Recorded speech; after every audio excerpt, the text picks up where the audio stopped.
Hello guys, आप सब कैसे हो?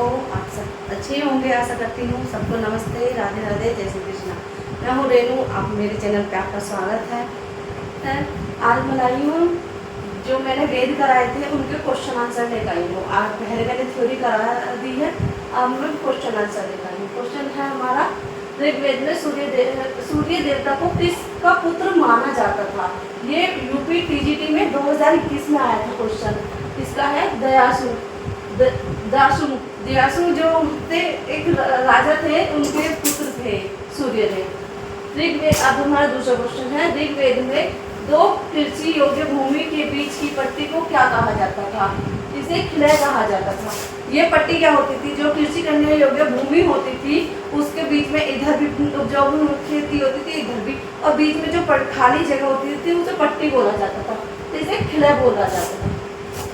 ये ना कृषि योग्य भूमि के बीच की पट्टी को क्या कहा जाता था? तो इसे खिलय कहा जाता था। ऋग्वेद में गोष्ठी क्या है?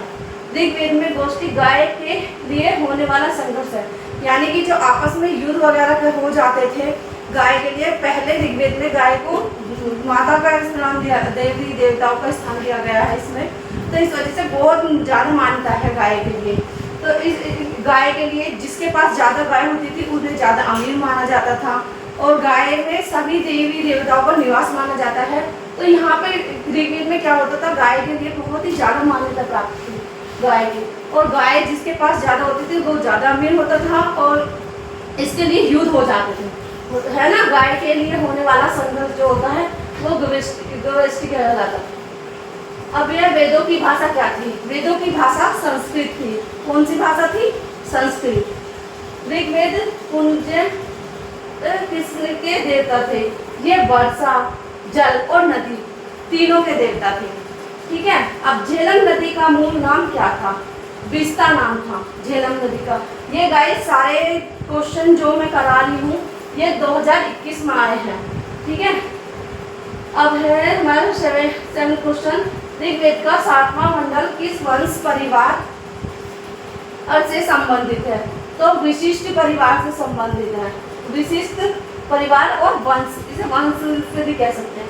16 संस्कार की उत्पत्ति को खोजा जा सकता है ग्रह सूत्रों में। किसमें खोजा जा गया है? ग्रह सूत्रों में खोजा गया है। अब हमारा 9 क्वेश्चन है, ऋग्वेद में किस देवी का उल्लेख नहीं है? जो सभी देवियों का उल्लेख है, इसमें सिर्फ 2 देवियों को छोड़ के, एक तो सीता और दूसरी है तारावती, ठीक है। अब हमारा लास्ट क्वेश्चन है, ऋग्वेद संहिता की 1/4 ऋचाओं को निर्देशित करती है, तो इंद्र को निर्देशित करती है। आज की ये हमारा टॉपिक यही खत्म होता है। कल मैं नेक्स्ट टॉपिक नेक्स्ट इनके क्वेश्चन आंसर और लेके आऊँगी। और ये गाइस, ये जो ऋग्वेद की साहित्य की 1/4 ऋचाओं को निर्देशित करते हैं, ये 2016 में टीजीटी में आया था। ये क्वेश्चन पहले पेपर में आ चुके हैं, मैंने वही ओल्ड पेपर के ही लिए हैं। आप मुझे बताइए आपको मेरी वीडियो कैसी लगी है, कमेंट कीजिए, लाइक कीजिए, सब्सक्राइब कीजिए। Thank you.